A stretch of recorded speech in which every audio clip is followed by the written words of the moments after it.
31 પહેલા જ વલસાડ એલસીબીનો સપાટો। મહારાષ્ટ્રથી સુરત જતો 24 લાખનો વિદેશી દારૂ પારડી હાઈવે પર ઝડપાયો।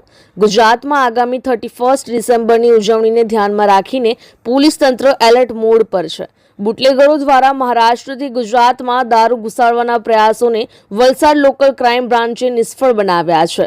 એલસીબીની ટીમે પારડી નેશનલ હાઈવે પર વોચ ગોઠવીને આઈસર બંધ બોડીના કન્ટેનરમાંથી ₹24.74 લાખના દારૂના જથ્થા સાથે ચાલકની ધરપકડ કરવામાં આવી છે। વલસાડ એલસીબીના પીઆઈ ઉત્સવ બારોટના માર્ગદર્શન હેઠળ પોલીસ સ્ટાફ પેટ્રોલિંગમાં હતો।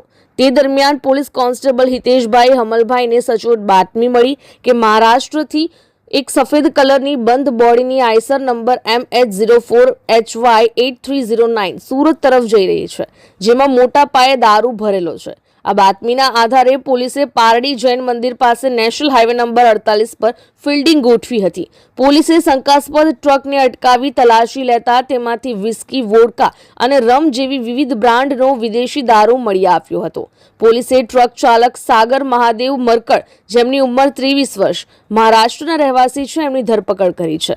પૂછપરછમાં ડ્રાઈવરે કબૂલ્યું હતું કે મુંબઈના અણમોલ નામના શખ્સે આ માલ ભરાવ્યો હતો અને તે સુરત પહોંચાડવાનો હતો। પોલીસે આ ગુનામાં સંડોવાયેલા અન્ય 2 આરોપીઓને વોન્ટેડ જાહેર કર્યા છે। એલસીબી પોલીસે વિદેશી દારૂના 162 બોક્સ, જેની કિંમત ₹24,74,400 અને આઈસર ટ્રકની કિંમત ₹15 લાખ મળી કુલ ₹39,79,400 મુદ્દામાલ કબજે કરવામાં આવ્યો છે। પોલીસે ટ્રક ચાલક વિરુદ્ધ વલસાડ રૂરલ પોલીસ સ્ટેશનમાં પ્રોહિબિશન એક્ટ હેઠળ ગુનો નોંધી મુંબઈથી માલ મોકલનાર અને સુરતમાં માલ મંગાવનાર બુટલેગરોને ઝડપી પાડવા ચક્રો ગતિમાન કર્યા છે।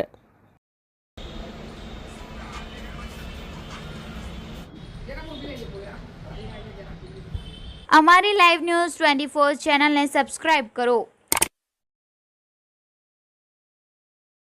બેલ આઇકોન દબાવો જેથી આવનાર ન્યૂઝ અપડેટ્સની નોટિફિકેશન આપ સુધી સૌથી પહેલા પહોંચે।